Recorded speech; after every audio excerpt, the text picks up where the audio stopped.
या घटनेमध्ये बाप लेकीचा मृत्यू झालेला आहे। बाप लेकीचा मृत्यू झाल्यामुळे नावरा परिसरात हळहळ व्यक्त करण्यात येत आहे। आता असं नेमकं त्यांच्यासोबत काय घडलं ते पहा। त्यापूर्वी तुम्ही चॅनलवर पहिल्यांदा असाल तर चॅनलला जरूर सबस्क्राइब करून घ्या। आता या घटनेमध्ये या कुटुंबाची काही चूक नव्हती। सर्व चूक कंटेनर मोठ्या वाहनांचीच असते। अनेक ड्रायव्हर जे आहेत ओव्हरटेक कसं करायचं त्यांना माहीत नाही, त्याचबरोबर दारू प्यायची, कुठल्या रोडवर किती लिमिटने गाडी चालवायची हे सुद्धा अनेकांना माहीत नाही। त्याचबरोबर गाडीची जी दुरवस्था असते किंवा गाडीचं मेंटेनन्स असते ते कितपत ठेवलं पाहिजे हे सुद्धा अनेक ड्रायव्हरांना कळत नाही। मग अशा घटना घडत असतात। आता या घटनेमध्ये पहा, मिळालेल्या माहितीनुसार नावरा येथे कंटेनर आणि कारचा भीषण अपघात झाला। पुणे जिल्ह्यातल्या शिरूरमध्ये भीषण अपघाताची घटना समोर आली। कार कंटेनरच्या भीषण अपघातामध्ये बाप लेकीसह तिघांचा मृत्यू झाला। शिरूर तालुक्यातील नाहोरा तळेगाव रस्त्यावरील नाहोरा गावाजवळ हा अपघात झाला।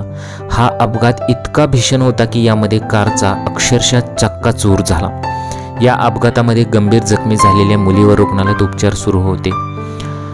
या अपघाताचा तपास पोलीस करत आहेत। मिळालेल्या माहितीनुसार नावरा येथे कंटेनर आणि कारचा भीषण अपघात झाला। या अपघातात कारचा चक्काचूर झाल्याने कारमधून प्रवास करणाऱ्या बाप लेकीसह 3 जणांचा जागीच मृत्यू झाला। अपघातामध्ये एक जण गंभीर जखमी झाले। समोरून भरधाव येणाऱ्या कंटेनरवरील चालकाचा ताबा सुटला, त्यामुळे हा अपघात झाला। भरधाव कंटेनरने कारला जोरदार धडक दिली। या अपघातामध्ये तिघांचा जागीच मृत्यू झाला।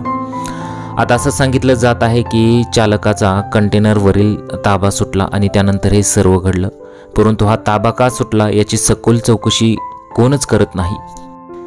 कैलास कृष्णाजी गायकवाड, गौरी कैलास गायकवाड आणि गणेश महादेव निर्लेकर अशी अपघातामध्ये मृत झालेल्यांची नावं आहेत।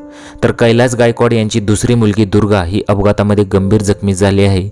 दुर्गावर रुग्णालयामध्ये उपचार सुरू आहेत। कैलास यांचा मुलीसोबतचा प्रवास अखेरचा ठरला। बाप लेकीच्या मृत्यूमुळे नाहोरा परिसरात हळहळ व्यक्त करण्यात येत आहे।